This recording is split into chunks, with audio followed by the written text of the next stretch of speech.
Welcome to Launchpad, a TechBlast podcast which reveals what is needed to scale a successful technology startup. In each episode, industry players such as entrepreneurs and investors will discuss one aspect of growing a technology company and offer practical advice for scaling your business. In this episode, we are joined by Dawn Duggan of GC Business Growth Hub. The Growth Hub seeks to unlock the potential of businesses across Greater Manchester via a variety of support services, including technology, finance, enterprise, leadership development, social impact, and a pathway to net zero.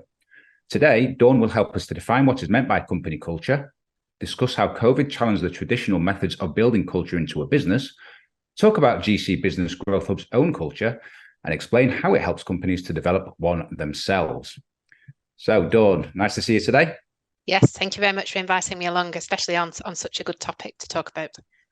You're welcome, and you're perfectly placed to discuss this. First of all, we need to define culture. What exactly is it? So culture is a way of life within a business, and I think that's probably the best way to describe it. It's how a business operates, it's how their employees live and breathe and think about their work journey themselves. It's about the values of that business, the mission that the business has, the vision for the future, and most importantly, how does their employees play a big part in all of that structure and the growth of the business going forward.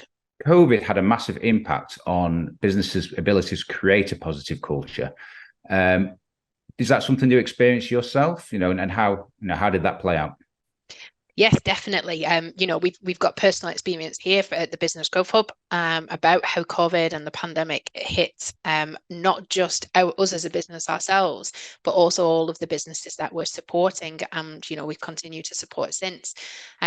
When you look at, and ourselves included, a lot of businesses were very premise-based, whether that be from, manufacturing sites or office sites, and everybody worked from either one site or in-person, methods of working.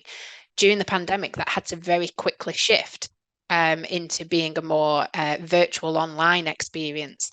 And a lot of employees struggled with that shift in working patterns, but also how that impacted on the culture of the business. Employees were less able to talk to other people within the business. They felt more isolated at home. Performance and people management was completely different when it was in a virtual environment. And a lot of businesses struggled with making that switch from that in-person interaction and engagement with teams and colleagues to then having to do that virtually. It was what was a lot colder, if you want a different word. It wasn't as personable and as friendly as an approach. So that impacted on the culture, within a business and how people interacted with each other quite significantly. And then also when we moved out of the pandemic and businesses then started moving back into their premises and, having to have their employees coming back to work on site, that again had a massive shift and an impact on employees across the region. They'd got used to having a different work-life balance, for example, no more having to commute in busy rush hour traffics, and being able to, have a bit more flexible work life and being able to pick children up. So for them to go back into a more premise-based approach, again, led to difficulties, and the impact on businesses, their staff, and we saw that ourselves, across our colleagues as we moved back into a more of a hybrid approach. And there's lots of businesses out there that struggled with that shift. So we've been doing a lot of work with them around how to manage their employees in more of a hybrid workforce now, how to involve their employees to develop the new culture and the new ways of working, to get them involved from the start about how new ways of working, because that's all about the culture. It's the employees that drive the business. So it's about making sure you involve them right from the start, and any changes you're going to make, that you engage them in that process. I'm sure I'm not doing you and I a disservice by saying we've been around the block a few times. We're relatively experienced people, but obviously a lot of the workforce now, a lot of these people have come straight out of, say, university or other sort of pathways into employment. So you and I take that for granted. You go into work, you've got that water cooler moment, you go and play football at lunchtime, whatever it may be, but all those things that create the culture. But suddenly a lot of people coming into the workforce didn't have that interaction, did they? And actually doing it on Zoom No. doesn't really work, does it? No, I mean, when you look at the transfer from being a digital approach to that in person, a lot of businesses had to recruit their employees virtually. A lot of businesses had to do their induction and their training virtually. And, that hasn't got the same impact for a lot of people as what doing it in person and building those effective working relationships are. So especially when a business has recruited somebody in that virtual model, and that's the way of working that they've got used to, for you to then introduce a new way of working and bring them back in, they're going to have to meet colleagues for the first time. They might have been working with these colleagues for 6, 12 months or more, but never actually met them in person. So you've got the engagement there, you've got the nerves about coming into a place that they've never been before, finding their way around a building, meeting people for the first time. And when you've got, like, as you say, people that have never really been in the workplace before, and they've come into the workplace in that virtual environment, that's quite challenging for them in some cases, for them to have to actually go into an in-person world of work. So businesses have quite a lot of challenges in making sure they get the culture right. They've had the challenge of getting the culture right for the people who were used to being an in-person to going digital to then hybrid, but then also the people that have never known anything different other than it being a virtual approach. And it's about engaging everybody and listening to, everybody that's on that journey, and bringing them all together and taking on board all their thoughts and their opinions to make sure that they feel empowered and they feel listened to. I mean, we talked before and about how you may know someone for sort of 8, 12 months from Zoom calls, but you don't know if they're like 5'6" or whether they're 6'2". Then you meet that person, and it just, in reality, and it just puts a completely different perspective on everything. Not that height's everything, obviously, but Yeah. How those dynamics changing then? So, before we get onto the Growth Hub itself and the services you provide and how you work with companies, how do you think the dynamics have evolved now? How are companies creating a culture in this hybrid working environment? And I think it's a really good question, because a lot of the prospective employees now, when they're looking for an employer to go and work for, that's one of the most important things that people are looking for now, in terms of they want an employer who has that right culture. They want an employer who is modern and flexible and agile in terms of their workforce. So I think it's important that each individual, when you're making changes within a business, whether they've been an employee for a long time or whether they're a new recruit, that time is taken to spend time with each individual. If you're thinking about making any changes, that you do that consultation process with your employees, whether it's through a committee, a group of elected employees that get together to voice the voice of the people in the organization, or whether they do it on a one-to-one. But I think it's important to recognize and to address that each individual will have different needs and have different expectations or fears about how they're going to work. So I think to get the culture right in an organization, it's about making sure your employees feel listened to, that they have a voice within that organization, that they're not just another number, and making sure that whatever changes are happening, it meets the needs of the business, obviously, but also meets the needs of each individual or team or department. So the GC Business Growth Hub is part of the Growth Company. Yes. Can you just tell me how it sort of sits in that wider organization, and then also what services it provides the startups and the scale-ups? Yes, so the Growth Company is a not-for-profit organisation, and there's quite a few companies that make up the Growth Company, and the Business Growth Hub is one of those. And we offer services across all of Greater Manchester, and for some of our companies wider as well. For the Business Growth Hub itself, we're in place to support businesses on their growth journey, to help them survive, as we did at the time through COVID, but then also thrive through now as they're moving into their growth periods. So, just to give you some idea of some of the areas, we work with businesses that are sector specific. So we have specialist teams who work with manufacturing businesses, innovation specific teams. We have our digital creative and tech teams. We have a variety of programs that look at accessing finance, helping businesses start up, create self-employment. We have the area that I look after, which is people, skills and talent. So we look at the leadership of a business. We look at the workforce itself as a business and provide mentoring to those. So there's a wide variety of different services that the Business Growth Hub provides that can support a business in all stages of their business, whether it's startup or established.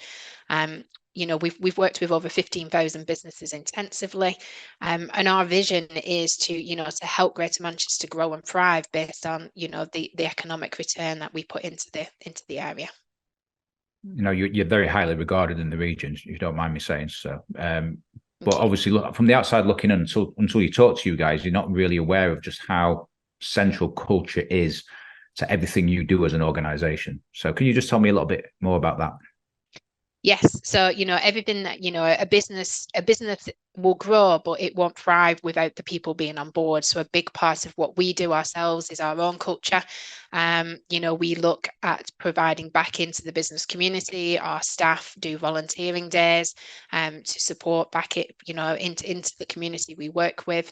We have, we look at the social impact that we have as a business, and a lot of what we do is around that green agenda, and being on a journey to net zero to aid with strategic priorities across Greater Manchester. We work really closely with Good Employment Charter, which is all about culture for organisations and being a good employer, and that is key to what we do. So your own role, people, skills and talent, that's integral to creating this positive culture within the business. Can you just tell me a bit about your role and maybe anecdotally some of the companies that you've worked with? Yes. So my role of Head of People, Skills and Talents, we have separate teams that work with businesses specifically. We have our executive development team, which is a leadership team. So they will work with business owners and senior leaders within a business to help them develop their own leadership styles, but also the leadership strategy within the business. So we have a team that deliver that, and we also have external procured providers that deliver that are specialists in leadership as well. We have a workforce development team. So this workforce development team is about working with everybody across the organisation. So it could be working with them on their recruitment or their induction, their training, their onboarding of staff. It could be their culture, their mission, their vision, their values. It could be around skills and training and developing their staff. It can be helping them through any reorganisations that they might be doing, any restructures. So anything to do with people, we will help support a business if they've got a need in that. And we deliver a series of workshops called Grow Your People, Grow Your Business, which look at all different aspects of that for a business. We have our mentoring program. We have an amazing bank of volunteer business mentors that give up their time voluntarily to mentor business leaders through any challenges that they're experiencing on a business or personal level that they can support in. So we have that program as well. And then one of the other areas I've been managing is our Skills for Growth program. And this is about identifying and supporting businesses to help with the training and development of their staff. So it's working with the business on their top level skills plan and their skills gaps or succession planning, but then drilling that down into an individual employee basis, looking at individual training needs and what do they need to do to grow and develop in their careers. And we use a platform called GM Skills Map, which helps them identify the training that's available out there. Some of that training is fully funded, some is part funding, and some is commercially chargeable to the business. So we have a team of specialists that work with businesses across the region. So it's the complete people package to help them develop and engage and empower their staff. As you alluded to before, culture starts at home. So it's really important to get the culture within your own business right. If you're advising external companies on that. How, you said to me before that the Growth Hub faced its own cultural challenges during COVID. What are your plans to promote culture in this new era of working within your own organisation? So here at the Business Growth Hub, we have an elected employee committee, as mentioned earlier. So these are employees that their colleagues have voted or elected them onto a committee. And we have our own set of values that we work to at the growth company that all our employees, are explained as part of induction, and as part of all of our daily roles. We live those values, as throughout our work, regardless of what role you are in the Growth Hub. We all work to the same values. We have various committees and working focus groups across the Growth Hub that look at different areas, EDI, for example. We have ones on single parent groups, etc., lots of different areas that affect all employees and can affect people in the workplace. And people can volunteer, they can be part of those groups, and those groups are there to shape the culture of the organisation and to look at what employees actually want from the business. And we take on board all their feedback, and that is always fed back up into our central departments, and that informs any of our business processes and procedures that we work towards. So it's a very employee driven organization, and everything that we do is driven by the employees that work for us. Give me a little example of what the culture looks like. Do you have like Friday beers, or do you organize days out for the company? Just give me a flavor of that culture.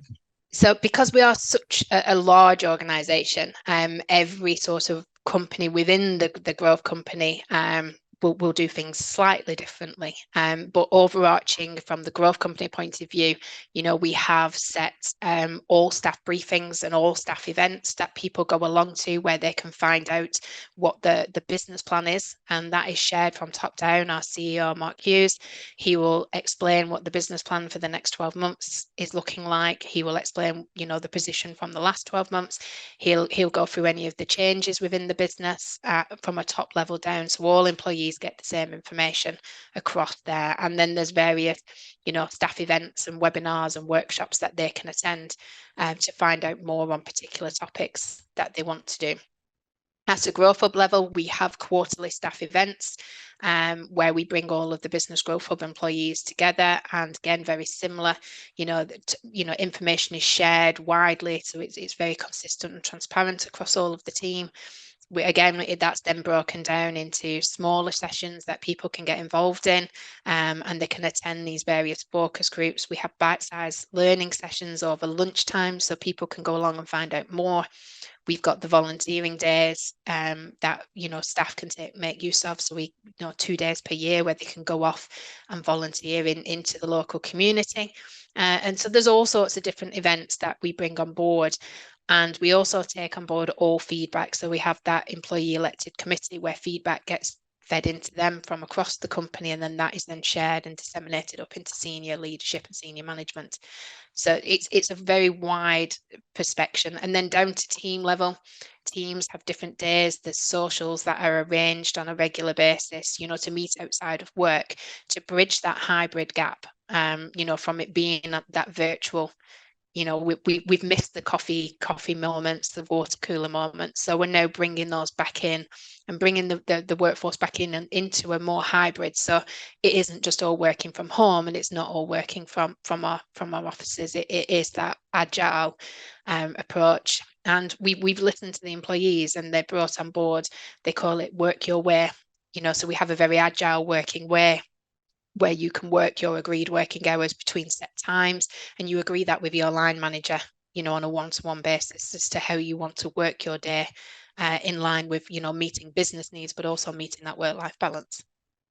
That's really important to retention of employees and yes. and wellness and satisfaction in your role, right? Definitely. In the company. And we've also got things like our employee assistance program, and they have an employee rewards program as well. So they offer various rewards and salary sacrifice schemes, in terms of being able to buy extra annual leave, or get an electric vehicle through the car, or even getting discounts across a wide variety of different areas. So that there's a lot that the growth company does, for that culture aspect within the business.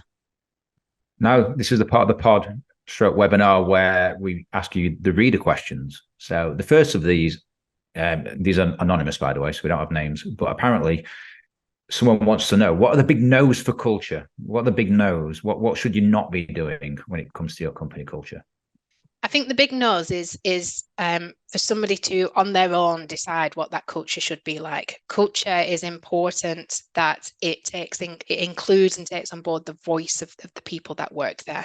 It listens to their staff. It listens to not just their current staff, but listens to future staff, that have gone through any recruitment and that might not have been successful. It's about listening to the voices of the people that work within the organisation and making sure that you're adjusting. Not just that, but you're meeting the needs of all the employees, but also still meeting the needs of the business. So I think it'd be a big no to make decisions without that consultation, without listening. Your employees are the people that drive your business. So it's important that you listen to them. An evolution, right? And if Yes. you hadn't evolved, say during COVID, then your culture would be massively out of kilter with the reality of the working environment. One more reader question. Is culture a buzzword?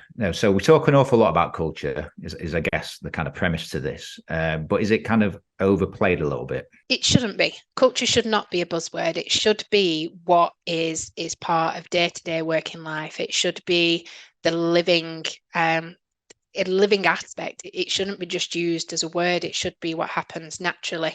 And I think if it is just a buzzword in an organisation, then they're not doing things right by their staff. They've not listened to the staff. If people do just think it is a buzzword and that it's just being bandied around a little bit, then that their employees haven't been engaged. And I think employees that are engaged in the process, that genuinely believe in the culture of the organisation, wouldn't say that it was a buzzword.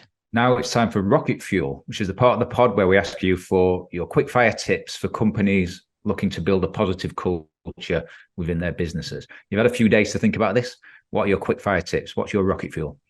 So you asked me to provide 5. So I think this just kind of reiterates what I've said already is make sure you recognize your employee contributions, make them feel valued, make them feel listened to. I think that's key. That has to be number 1. But second one would be culture is top down. So you've got to make sure that your leaders they believe the culture that they're setting and that they live that themselves on a day-to-day basis. Transparency and consistency would be my third one. If you're not transparent and you don't have consistency across your organization, then your culture is never going to be right. I think the fourth one for me would be make sure you provide learning and growth opportunities for your staff. It's only by developing your staff will you develop that culture to be what it wants to be, because they'll feel valued, they'll stay, your staff retention, but you're aiding the growth of your business by growing your employees. And I think everybody in the business, I think the last one for me would be that everybody that works for that company needs to live the values and breathe the values in their day-to-day life. And that needs to be part of all, people management, any recruitment, any induction. And it's about making sure you're living what that company believes the values are. Yeah, I think it's really interesting that. I think, you've got some quick fire tips there, which are really useful, but you can actually apply those into every decision you make as a business. And It's not just about you may have your values written on a wall, but it's not just about that. You have to make sure that those values apply, they're lived and breathed. And like you say, you listen to your employees. One other thing that I ask you for, we always ask our guests towards the end of a podcast, to tell us something about themselves that may surprise us. It could be a personal thing, it could be a business thing, or just something that maybe you haven't told anyone else before. What can you tell me about your good self that might surprise me? Don't know about anything that I might not have told people before, but there's probably not a lot of people.